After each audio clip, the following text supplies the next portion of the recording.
There's a new version of iMovie out, and Dave and I give our thoughts on that. Plus, we look at our recent photos, and there's been a change to the Tiny Shutter Facebook group. All this and more on the iPhoneography podcast. It's Monday, April 25th, and this is the iPhoneography podcast. I'm joined by my esteemed co-host, Dave Podner. Hello, Dave. Hey, Greg. How's it going tonight? It's going very well. So tonight we are going to discuss an update to one of Apple's native apps, I guess you could say, iMovie, and it's the 3.0 version. So just to really quickly summarize, and then we'll get into it a little bit more here. The new version of iMovie has a couple of really cool features to really help you get into making these little movies and things on your iPhone or your iPad, and even on the Mac. But we're going to basically stick to the iPhone version. And the two features are called Storyboards and Magic Movie. So this came out. When did this come out, Dave? It was April 12th. So it's been out for a while, I guess, but we haven't really around 2 weeks. Yeah, we haven't really played around with it a whole lot. Yeah, I think it came out right. Let's see here. I'm doing math here. Right after we did the last show. Oh yeah, okay. It was literally the day after we did the last show. So great. Yeah, don't just love the way they do this kind of stuff, eh? Thanks, Apple. But anyway, we did have a little bit of a chance to play around with it. And Dave, what are your thoughts on these new features? I think it's a big help. However, it will make me think that some people may be familiar with the Apple Clips app. Yes. And I'm seeing a lot more overlap now where interesting. That's a good way to look at it. Yeah. Yeah. Because before it was iMovie, you still had to do your own timeline and introduce, even though they did have styles, but if you still had to do a lot of it manually, it's like, okay, I want this here and this should be here and this should be this long and this should be this. And you didn't have a lot of direction. Where Clips was this is a short little thing to put on Instagram or for Instagram stories or, keeping it nice and short and you just select your photos. Well, with the new features, especially the storyboard and the Magic Movie, they're short. They're got music. They have where before iMovie didn't have as much music as the Clips app. Now it has a ton of music. Mm-hmm. And you just want to throw something together to throw up there. You can just shove it up on, in your story or throw something on TikTok real quick or somewhere else. Hey, just select boom, boom, boom, boom. You got it done. So it's kind of bringing the entry point down. Admittedly, it's free, but the work entry point, the time and effort entry point down to where Clips was. And the only thing I mean, Clips still has a little more of the whimsy with the virtual backgrounds you can do and more of the animated pop-up parts that you can do. But if you're doing it in Instagram or in TikTok, you're probably doing that in app and not outside the app. Because you can do the little animated pop-ups. Oh, like from 5 seconds to 6.5 seconds in your little video, have a little pop-up thing that comes up next to your shoulder or something where, you don't really do that in iMovie, but it's a little bit, it's nice. And like I said, it's kind of bringing it down a little bit without destroying what's already there too. Yeah. I was just going to ask you, like you've used Clips a little bit, whereas I haven't really played around with it, but you don't see this as the eventual demise of Clips, do you? I could see it though, because really? I did look. I looked into it briefly, and let me just do search here because I don't want to be incorrect. But the last time Clips was updated was 7 months ago. Yeah, that's interesting. And that was for importing, editing videos for cinematic mode. That was all adding cinematic and doing ProRes video. Who's going to do ProRes video in clips? I don't know. And adding raw images. So it was all the iPhone 13. Yeah. It was basically, it was just we have these new features in iPhone 13. So now you can use the Pro Raw images, the ProRes video, and cinematic mode. You can now use them in clips because we now have hardware that can shoot that. Right. Yeah. But other than that, there really wasn't a lot of updates. Yeah. Okay. There wasn't a lot of updates. It would kind of be a bit of a shame if they Sherlock their own app. Well, that's how Apple does it, though. Yeah. I mean, think about this is years ago, but when they decided to get rid of what was the Aperture? Yep. They got rid of Aperture and they started to add stuff to the Photos app that wasn't quite the same, but they decided it wasn't worth the resources. And even though Apple's a large company, it's a tight engineering. They don't have, let's throw an extra couple people and have them work on something else. Yeah. Yeah. They just don't have that per se. I hate to say job market's tight. Yeah. So what did the guys that worked on Aperture do? They went off on their own and made raw power. So exactly. and raw power is really good. Like they've got the iOS version, the iPad OS version, and the Mac version. And I mean, for me personally, for what photos can't do, generally I'll turn to raw power to do it. And, just because I had Aperture, I bought the darn thing, and less than a year later, that's when they kerplunked it. So, but anyway, but I'm saying, would Apple kill its own software? Yeah, they will. Yeah, I guess they will. Well, but when I think about the video stuff like clips and what it could be used for, TikTok and Instagram Reels and things like that, YouTube Shorts, those are some pretty big spaces for that type of video. So I kind of wonder if maybe if they would Sherlock it, but who knows? Like I said, though, I don't think is a lot of if you look at the high end creators, the very, very popular, let's say TikTok users. Yeah. They're not, you can tell they're not using clips. Right. It has a certain look, and they're either shooting it and they're doing basic editing, and they're doing the editing in the TikTok app. So they're shooting, you can see people, because a lot of people, when they do it, they're shooting 2 seconds and then you can see the cut. Yeah. It's in a seamless cut. You can tell it's a cut. Or it's just them literally, some of the ones I follow are people sitting in front of a camera, no effects, and just talking. Yeah. Or up here, and I know audio podcasts, I'm gesturing. I realize. Yeah, that. I can see you though. Okay, but just over the right shoulder is the comment that they're referring to. Oh, yeah, right. You made a comment of this. Well, but it's just them talking to the camera. And some of the other ones that I see that have a lot more, and it's still not. I don't want to degrade, because the creativity of some of these people are amazing. It really is. But you can see the green screen sometimes come through. Yes, that's true. They're putting their effort for writing the script, getting the creativity, figuring out what they're doing, where their direction is with the story, versus we have to spend all this time and effort with all these high-end cameras. No, they're doing it on their cell phone in front of it's probably not even a true green screen. It's just a blanket behind them half the time. Right. And they're using the built-in apps for TikTok to do the thing. So, So do you think any of these creators would try using iMovie with the Magic Movie feature to do some of this stuff?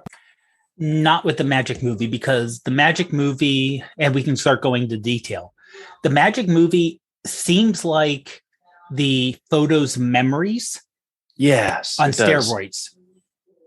except that you're now selecting, because you can still do this in memories too, but like in memories where it's pretty much, oh, here's a memory, boom, we automatically, well, in iMovie, it's, hey, you select the photos, how many you want, and oh, you select one of our many themes, hit the button, and it's done. Yeah, that's kind of how movies work, how the memories work in iPhoto, in photos. Yeah, that's right. Except it can turn out a lot nicer, and there's a lot, you get actually a decent amount more where you can say, okay, I don't want that one, I want this here, I don't want, you can yeah, you have a little more control to make it. Yeah, right, if you want. Yeah, if you want. And that's what I found you can just let it do automatically. Yeah, that's what I found with Magic Movie is, so what I did was I took some footage from last fall when I was out just driving around in the country, and I let Magic Movie do its thing, and then I put the video to my camera roll or whatever, and there it was. Then I did it in iMovie like I used to do it, like I normally would do it, with where I can control, things are limited, of course, but I could still control the type of transition, the speed of the clip. The speed of the clip is, you could change the speed of a clip in Magic Movie as well.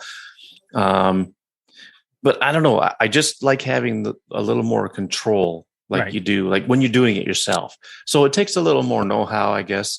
Magic Movie makes it, like you say, really easy. You can just let it do it on its own, or you can switch things around, do this, do that, add things, whatever. But when you don't use Magic Movie and you're just making a movie manually, I guess is the best way to put it. And when you can control everything, yourself, I just like that better because it's more the way I want it. Yeah, totally. Now I haven't really, maybe I should go back to last Christmas when the family was together and I took a lot more pictures and video and stuff like that. I should just pick all those, throw it in the Magic Movie and see how it comes out. Without doing a thing, just let it completely do it on its own and see if it works out. Something like that kind of an event where there's people and all this stuff, maybe it'll just surprise me and turn out really well. But when it comes to doing stuff with scenery and photos and things like that, I kind of like to, take a little more control of it. But but hey, that's me. But so there's the Magic Movie, and the other big feature was Greg. Before we move on to the and my mind just went on it, but before we move off a Magic Movie, as I try to remember storyboard, before we move on to storyboard, I could see Magic Movie being used by people who are not used to creating movies. Oh, absolutely. Oh, for sure. And I think that's probably why they created it. Right. So that's probably why if you just had you just had a birthday party for a child and you took a bunch of photos on your iPhone and you go in, you say, okay, instead of me posting 30 photos, which we know people do, I'm going to select the 30 photos and I'm going to create a quick little movie, and then I could just play the movie. Yeah. And put music to it and transitions and and you can put titles on it and this and that. And it's easy. And then when people are used to doing that, then they start to go into the like, oh, maybe I can try manual. Maybe I can tweak this. Then they get more involved. But I see that as because like I said, I think a lot of people don't realize how powerful iMovie can be. Oh, yeah.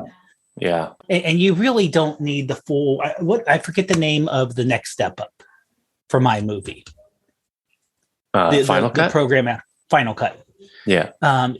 Just because I don't use it, and that's above what I need. So, but I know, like, we know people who use Final Cut for like real paid. I'm making a movie and someone's paying me to do it. Yeah. And and if you just want to make a quick little movie, it's overkill. Yeah. Just because iMovie is, it's not, but the thing about iMovie is I don't think it's automatically installed on your phone or your iPad. No, like you have to go get it. you have to go get it. So I think Apple is realizing that, hey, we have a product here. We have a pretty good product. And we it's free. need to reach out. Yeah, we need to reach out more towards the masses versus there's that 90-90 thing. Exactly. Yeah. We don't like a professional will not use iMovie. It's not made for a professional. Even an advanced amateur won't use it per se, especially the Magic Movie and the storyboard. But someone getting started, like we said a lot of times with Apple stuff, this would be great for the education market. Yeah, for sure. You got someone, and iMovie on the Mac is pretty darn good. I mean, you can make a pretty decent film. I don't even want to say high school kids, because some of the stuff high school kids can do. We're talking middle school and younger can put, especially the type are really good creative with creating movies. This is, hey, kids use iPads in school. And the iPad version, I played it around with a little bit.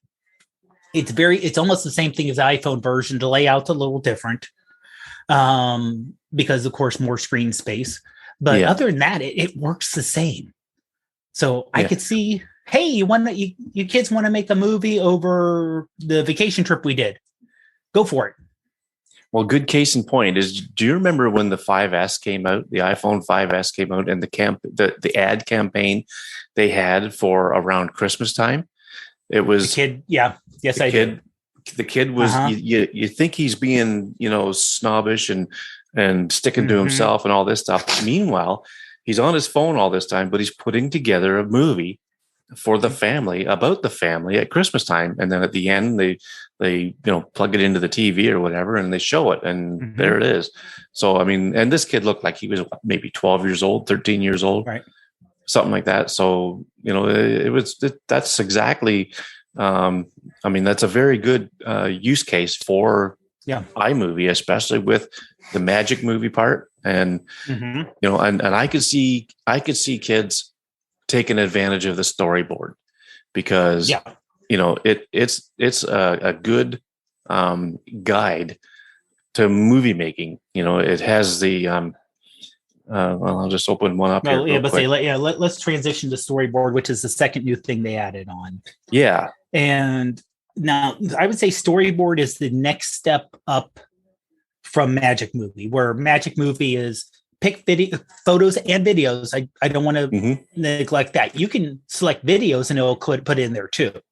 It isn't just select still photos. So it's not just like a PowerPoint presentation, or if you're an old person like us, a slide presentation. Yeah. Yeah. Click. Where's the carousel at? But you can use movies on there. But storyboard, not only do they give you ideas like celebration, do it yourself, gaming, how it works, a book report, news report, especially the book report and science experiment. That screams to me kids. Yes. And yes, there is a trip one here. There is a trip one. So when you go on vacation. Yeah. And okay, so I started a storyboard. And I think it was How It Works. Okay. But I don't have the footage to put in it yet. Well, yeah. So it's going to be something I'm going to play around with, over the next little while, and try to come up with, well, what it is. I'm going to try to explain how to take a macro photo with an iPhone. A macro photo, you say? I wonder why. Macro. Huh. I don't know. I've been known to be called Macro Macmillan by someone in Australia. Who was that guy? Oh yeah, Shane Moston. And I think I heard your voice on another podcast that came out this past Friday too. Oh yes. The iPhone Photo Show.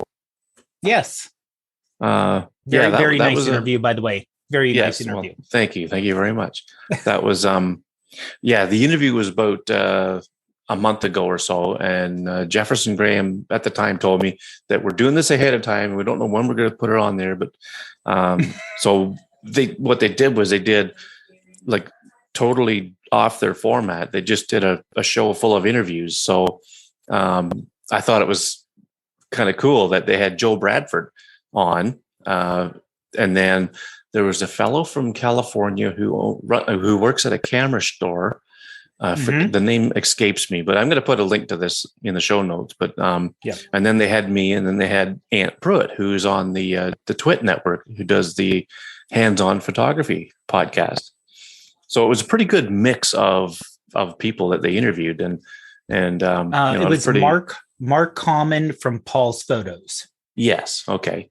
Yeah, and he does what he does is he films things on his iPhone to I think it's just about photography and stuff related to the store maybe, and puts them on their social media channels like Instagram, Facebook, whatever. So that was the story about the interview thing with iPhone Photo Show. So we'll put a link to that in the description. But But one nice thing is, like I said, for the DIY thing, it does give you a suggested style, but there's other styles you can select. Yes. Oh, yeah. And so that's a really cool feature of those styles that they have, eh? 12. So I'm trying to do it real quick here. 12, 18. There's 22 different styles. Yeah. So these styles, those are like themes, right? Right. Yeah. But that also includes music, color, font, and filters. Yeah. Yeah. That you can select from. And there's probably, without counting, there's probably a couple of dozen different filters, ranging from black and white to, cinematic and all this stuff. And, one thing I have a wish about those filters is that you can adjust them and kind of play around with them a little bit. Right. But they are what they are, and you're stuck with them. So, so that's fine. But the storyboards, they're a great tool to teach, especially to teach kids or to teach anyone who hasn't really gotten into any kind of filmmaking like this or video making. It's a great way to teach them the process, step by step, and especially having these different, what do they call them? The kind of storyboards, like you mentioned, do it yourself, gaming, how it works, all that stuff. When you want to make a story about cooking, that's one of them. You may take a different approach to that as opposed to one about a trip. Right. So you're not going to use the same method, the same shot sequence, that type of thing to make those two different types of movies. So these are really real handy ways to different styles of storyboards and all the stuff that they have in them. So it's pretty cool. When I get this macro one done. Sure. I was just going to say, when I get this macro one done, depending on how it turns out, not making any promises, but I might just post it to, the Facebook group and all that stuff. And just to give people an idea of how, what the result looks like from using these storyboards. So, well, I just wanted to go real quick into the storyboards. Once you select the look that you're looking for, right. The music, the font, the different way the text kind of goes in and out, it gives you a nice outline. Like for the DIY, it says, okay, the first thing should be show the finished product, then explain what inspired you to create the product. Then a wide shot. So it even says, do a medium shot, do a wide shot, do a medium shot, a wide shot. What materials will you use? Then close up of the different materials. And then a medium shot, and then the equipment, and then the step 1, step 2, step 3, and you can add more. And then the reveal with a wide shot and an extreme close up, show off the details. So it tells you the kind of shot you should be looking for and why. So you can start thinking, okay, this is what I want to do. So what will I do? Okay, so shot this is going to be an extreme close up. So you're done. So you're looking, okay. So do you want a video? Do you want to because I think it does a little bit of the gentle zoom in, zoom out. Oh yeah. with a lot of the still photos. When you play it as a show, it isn't like a quick zoom. It's just like a light. It's almost Just like the slight Ken Burns movement. mode. Right. Yeah.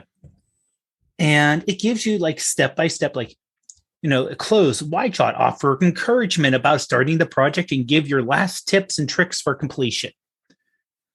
Yeah. So see, those are really handy. Those are so cool. Yeah. Yeah. And the fact that each one, like you said, it's not just a matter of one or the other, but each one will give you a little bit different. Like say, cooking gives you do this, gaming, makeover, film, top 5, wellness, product review. So it almost gives you a script for both photos and text that you can follow.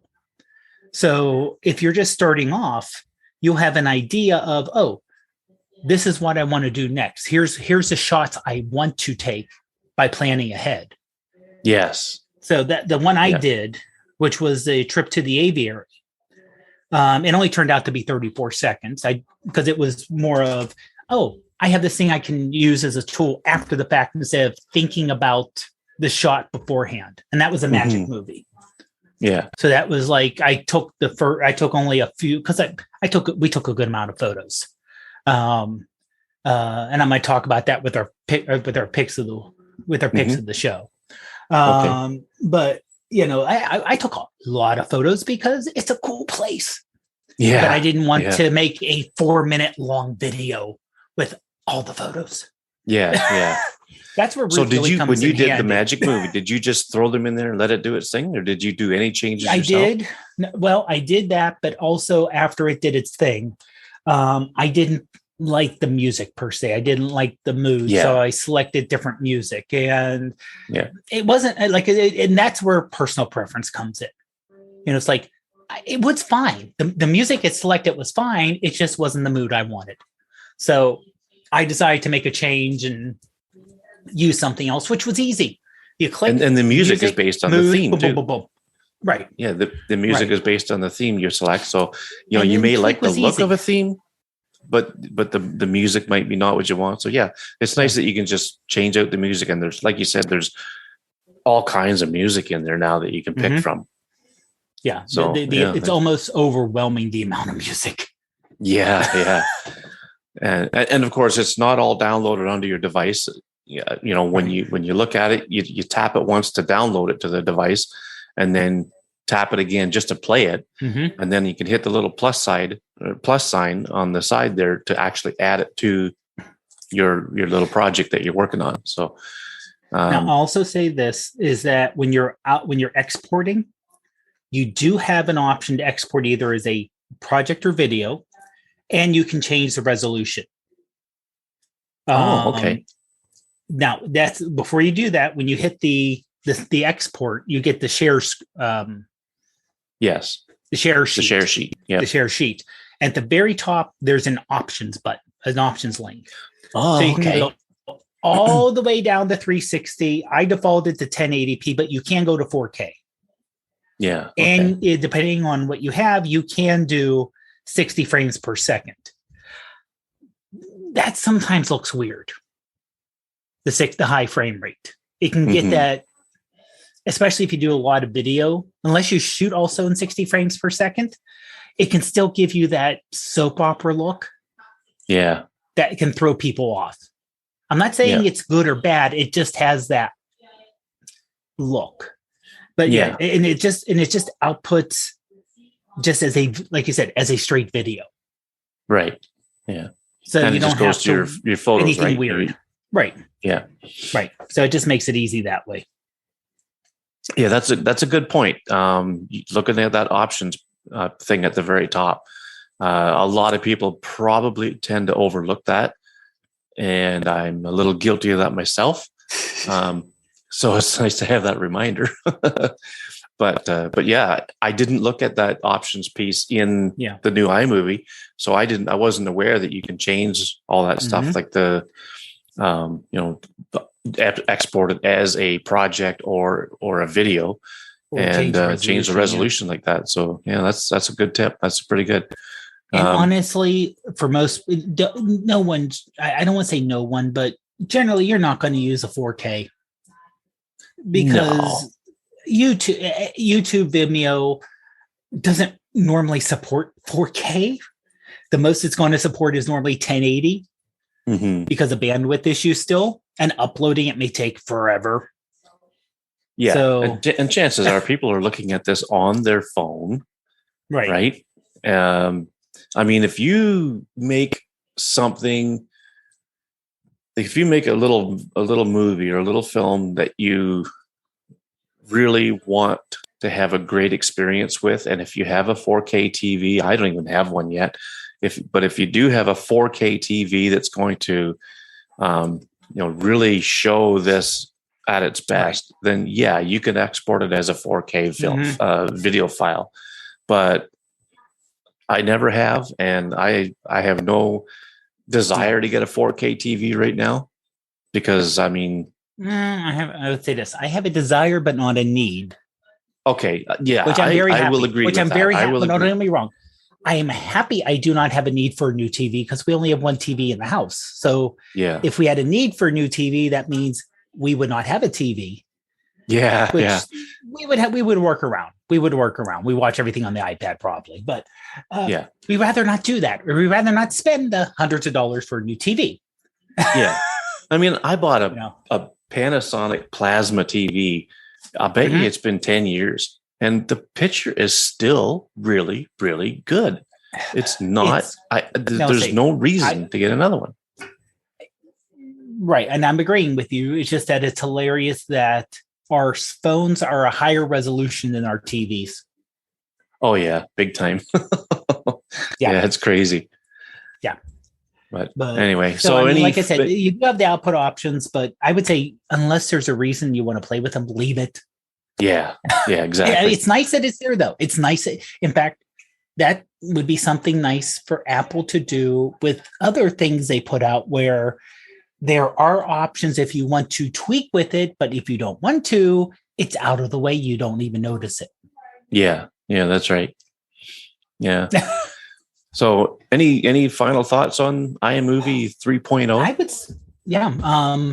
I would say download it and play with it. Now, admittedly, I have a 13 Pro. So I can't say how well it runs on an 11 or a 10 or a 10S or older. If you have a 7, I don't know how well it's going to work.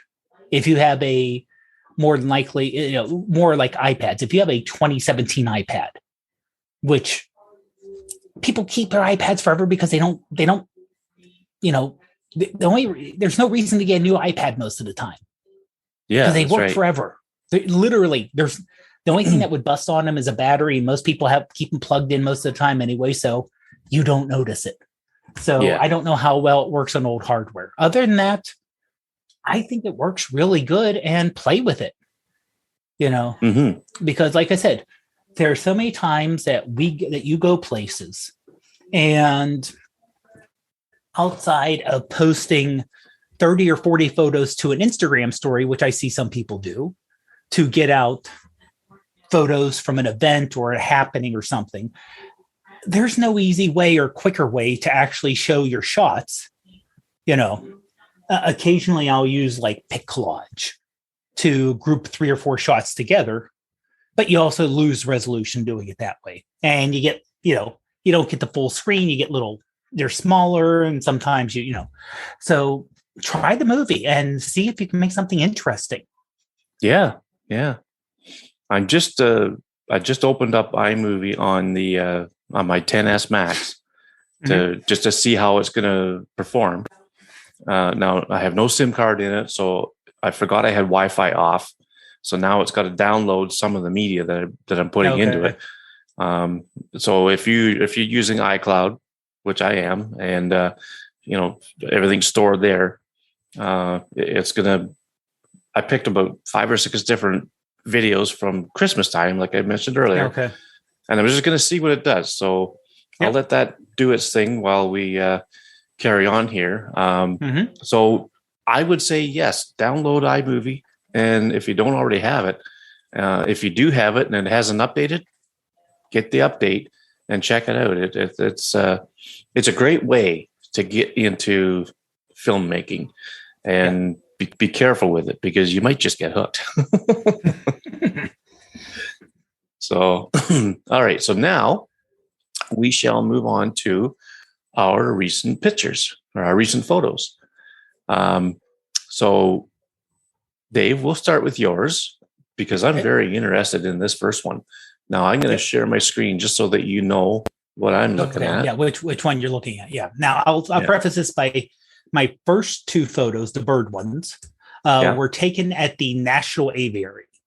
Now, the Pittsburgh Aviary has been around, I don't want to say forever, but it's pretty much forever.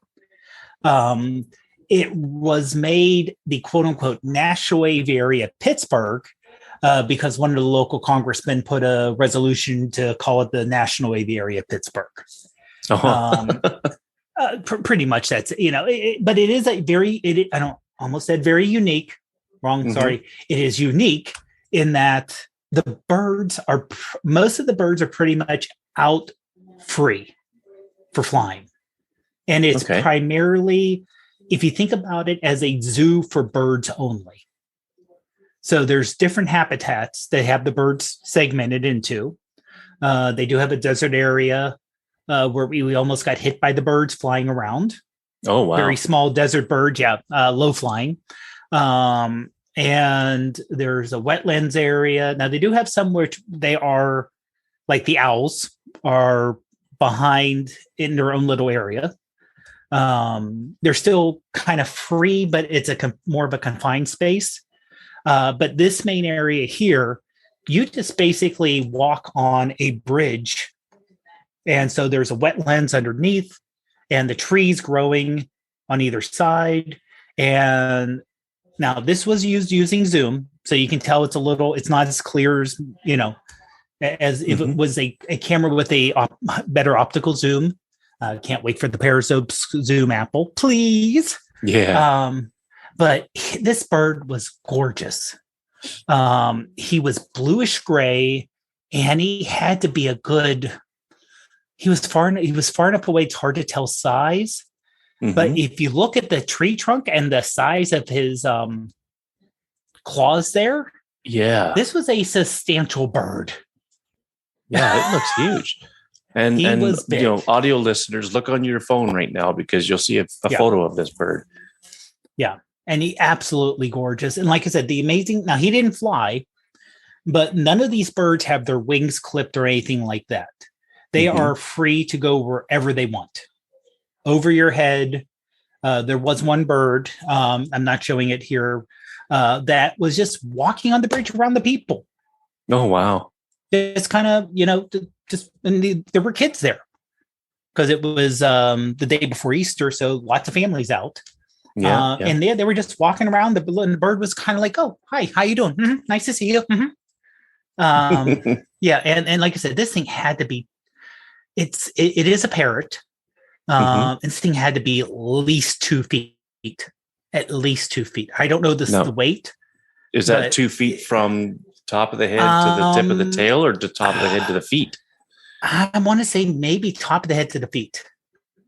Because that is a massive bird. That is a big bird. Yes, that is a very big bird. And I'm trying to remember the zoom I used. It was, let me see if I can find it in the Photos app here real quick. Let's see here. No, just that it was the zoom, but I did take one that wasn't as zoomed in. Of course, it doesn't really tell you. Let's see here. Does it tell you anything?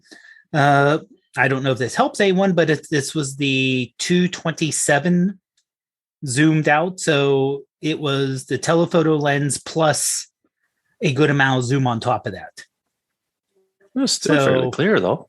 Like it's I mean, you could tell it was zoomed, but I mean, it's still, it was zoomed, and it was kind of an overcast dreary day. So it's a dark bird with a very light background. So I had to do a little color adjustment there, but just magnificent. And he or she was just standing there, just watching everyone go along, but that beak could do some damage to you. Oh yeah. Yeah. That thing looks like it would crack a walnut. And if you look at the second shot, this one was zoomed in also, but he was stand here. I want to say he or she. On the bridge, they have, of course, the railing, and the bird was just sitting on the railing, just 3-4 feet away from you. Oh wow! And this is another good sized bird, and I love the detail it's bringing out in the beak. Yeah, and it's an interesting shape.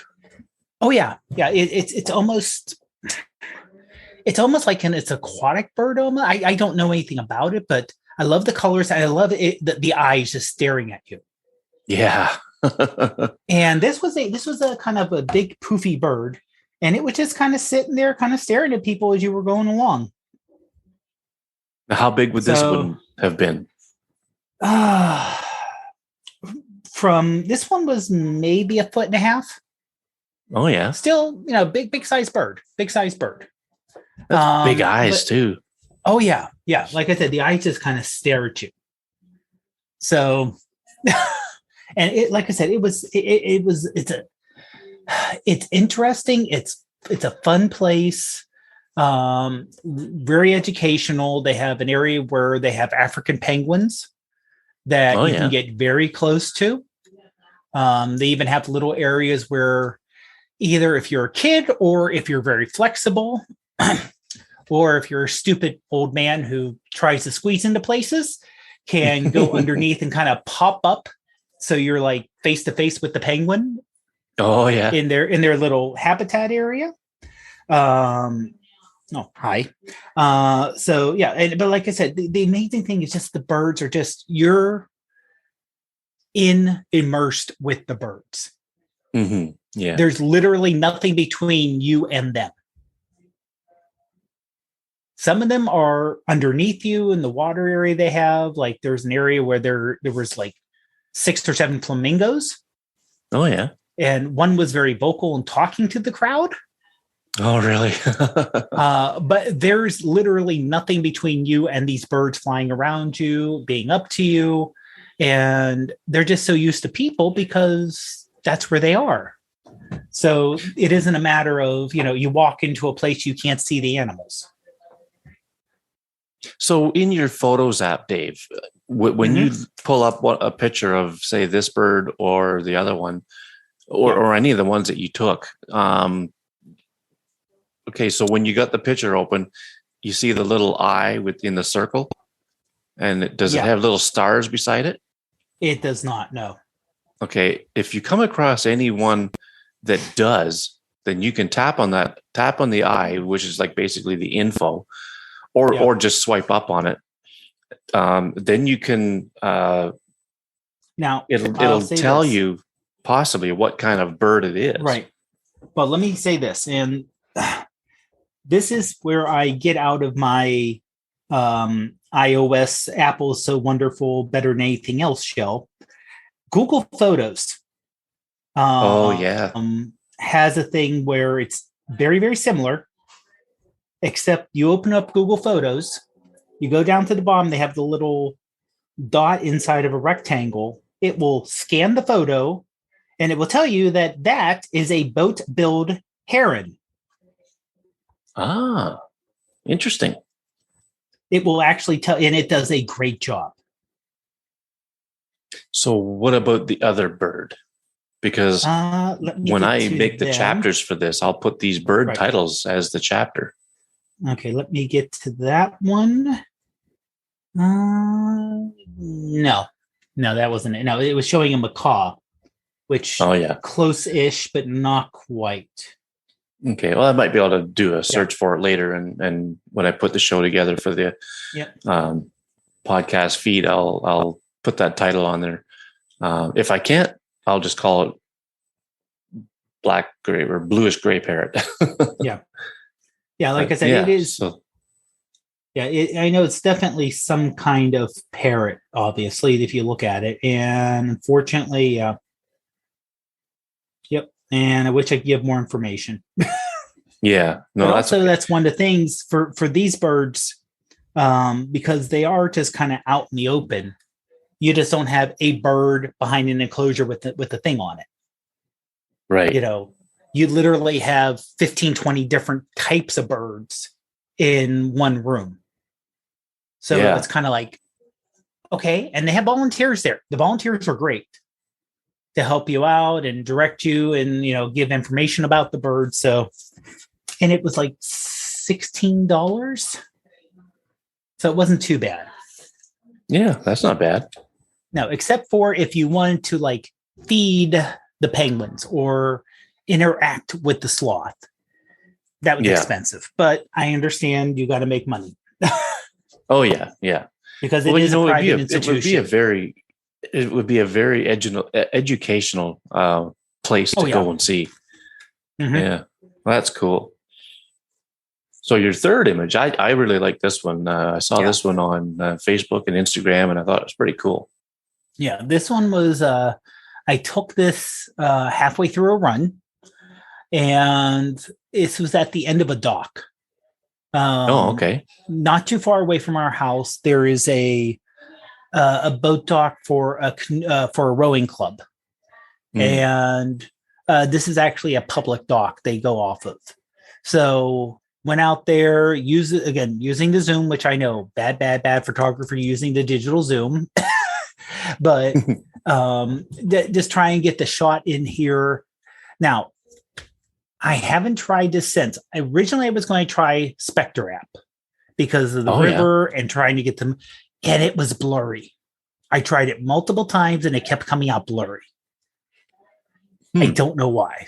I haven't really tried to do anything with it to try again.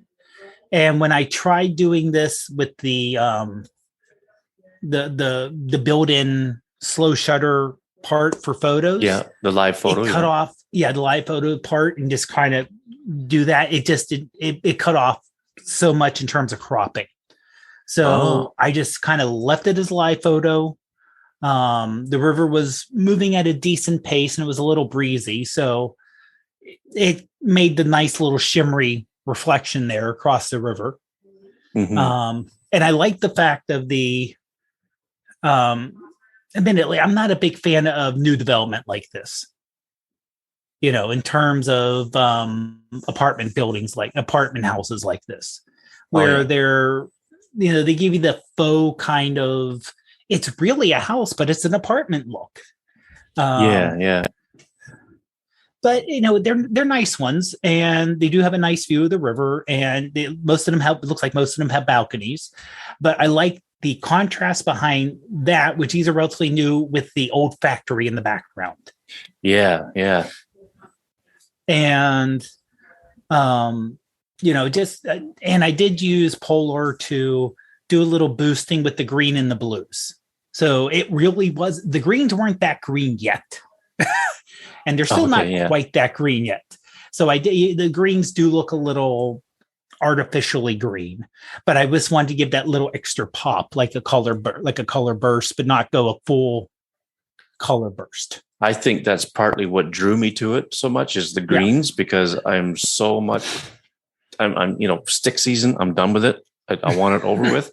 We're starting to see a few buds on the trees here. Mm-hmm. So, I mean, another probably 3 weeks, we're probably going to have leaves forming, and it's going to be such a nice change. And that's what I like about this shot is, it's sparse and intermittent, but there's green, and it's so nice to see. Mm-hmm. And it was a nice, clear, sunny day, which brightens it up as unusual. Well. Yeah, I'll say. So well, that's awesome. So I'll stop this now. For my 3, not that I've done a whole lot of shooting lately, but of course I have to have a macro. Of course. So we had these tulips on the table in a vase, and they were just about done. So my wife was getting ready to, put them out in the compost. And I thought, well, just a minute. I got an idea. So I went and I wanted something with a black background. And so I didn't have anything really other than my Bible. So I put my Bible on the table and just by the window light, and spread 3 of these petals from the tulip just on the Bible and tried different, compositions with it and whatnot. And this one just really popped. It was, these tulip petals are, so starting from the base where they would be attached to the flower, they're almost like black, and then they blend, they fade into a yellow, and then into a red, and then back into a yellow again by the tip. Meanwhile, these things were like orange when they were in bloom. So, but this is on the inside of the petal. I think the outside of the petal might actually look different, but I just, I put my, I believe it was the Struman optics lens on just so I could play around with the focal length a little bit and shot it with reflex. And there's really not a whole lot done to this other than I added a little bit of definition to bring out the texture in the petals, and maybe a bit of contrast, a bit of a contrast adjustment. And other than that, I don't think I did too much to it. So, but I mean, when you're in the middle of stick season, like we are, macro is a great way to find some creativity and photographic relief. No, understood. Yeah. So the next one. So clouds. I mean, Dave, I think you can probably agree. That's what we get mostly. And it's funny how you and I, as far apart as we are, I'm like 2.5 hours northwest of Toronto, Ontario, Canada, and you're just outside of Pittsburgh, Pennsylvania, in the US of A. And our weather is so similar. It's crazy. But this was a really windy, cold day. I took the dog for a walk down by the harbor. The city I live in, it's a small city, about 22,000 people, and it goes right around this little body of water that actually goes out into a big bay. And so this was on the east side of the water, and so the sun would set. If you're looking at the photo on your podcast app, the sun would normally set down probably close to where that building is in the background across from the water. But at this point, it was still a few hours away from sunset, and the sunbeams just came through this opening in the clouds. And I thought it was really neat. So while I was walking the dog, I pulled up my phone and I started taking pictures. I got probably 5 or 6 pictures of it, because the light kept changing. Just with every shot I took, it was changing a little bit. And this was probably the best one of the bunch. And I just thought it was really cool the way the light just shone through those clouds. Where it landed, I don't know. I don't know if that opening in the clouds was, above the water or further away or what, but I thought it was really cool. So again, a bit of a definition increase in the Photos app to give the clouds more drama, I guess you could say, and a little bit of contrast and maybe a little bit of saturation in the color. But other than that it's also pretty much the way I saw it. So love pictures like that when you see the sun beaming through the clouds. And this was at a local park. There's a little creek that runs through the park. And so right on each side of just out of the frame on this picture is walls, like little walls that come up because it's a man-made part of the creek that goes through. And they put these big boulders in. So this particular boulder, was right where the water would drop down a little bit, causing that little bit of a rapid. And for this one here, I used Spectre because I didn't have a tripod, or I would have tried reflex with a slow shutter. But with Spectre, I was able to hold it by hand. And what I did was, so this is the tip. This is a tip that I have. When you're doing this with Spectre, it's sometimes using like the lowest shutter time is 3 seconds. It goes 3, 5, and 9 seconds. But you can start and stop the exposure anytime you want just by tapping it and then tapping it again.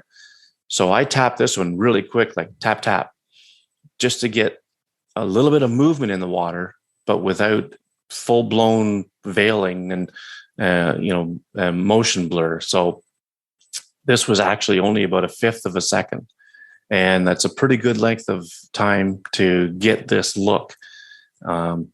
And so a bit of saturation, maybe a little bit of sharpening just to make sure the rock was clear.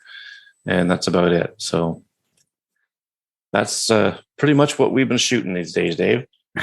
And it's one of those things that just because you can do longer and longer exposure doesn't mean you have to. Exactly. Yeah. Yeah. Because with the if you keep your phone steady, let's say with the iPhone 13 or 13 Pro, you can do a 30-second night exposure. But sometimes you don't want to necessarily go all the way to 30 because you're going to have movement in the stars and they'll look a little blurrier versus a 10-second. Yeah, that's right.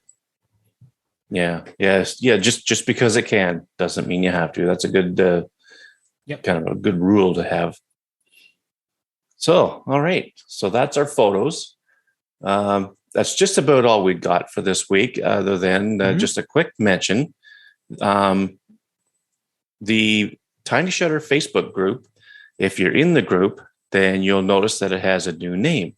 And this is what, when we had Mark Sadowski and Matt Hoffman on, we talked about this a little bit, about changing the name of the group to reflect this podcast. And so there it is. It's now the iPhoneography podcast group. Basically, it's other than that, it's unchanged. It's still going strong. We have over 2,300 members, and it's flourishing. And just the only thing that's different is the name. So that's a good thing that it's there. I don't know. I don't belong to a whole lot of groups on Facebook, but that's probably the one that has the most people in it, I would say. It's flourishing quite nicely. So, if you're not in it, go check it out. If you're on Facebook, the iPhoneography podcast group, and join up and join in on the fun. Oh, most definitely. You know what, Dave? I wanted to give another quick little update. The Artful iPhoneography community on MeWe, I was so close to shutting it down. But one of the members, Jason Stevenson, has kindly taken it over, and he's going to give it a go. And so it's on MeWe. It's the easiest way to find it is artfulipc.club with that web address, and it'll get you right to it. But a while ago, I put a little poll on there saying, should we keep this going or should we just shut it? Excuse me, or should we just shut it down? And the very small, very small number of people that actually use it on a somewhat regular basis wanted to keep it going. So I thought, okay, well, then crickets. There was hardly anything going on. So I thought, okay, that's it. I'm going to just shut it down. So then Jason, sent me a message and said, well, what if somebody else was to take it over? And I thought, okay, well, we'll give it a try. So I've actually just handed the reins over to him, give him complete control over it. I'm just a member of it now. I'm not an administrator or anything. It's all his now. Just like when Warren Opheim handed it to me. So I've passed it on again. So, I wish him all the best of luck with it. If he can somehow get the people to be active on there, I'll still post on there when I think of it. My problem is I try to put stuff in too many places, and I know I said I was going to try to cut back on that this year. Right. I ain't doing so good, Dave. In fact, I've even added to it because the iPhone photo team website came up, and now we're there. And a good buddy of mine, Randy, I work with him. I've known him for like 35 years. I love him like a brother. He's actually an administrator or a moderator on there, and I interviewed him before this show became what it is. It was back when it was the interview podcast. And so, he's really having fun with it too. And Scott Bourne and Jefferson Graham are a great couple of guys. And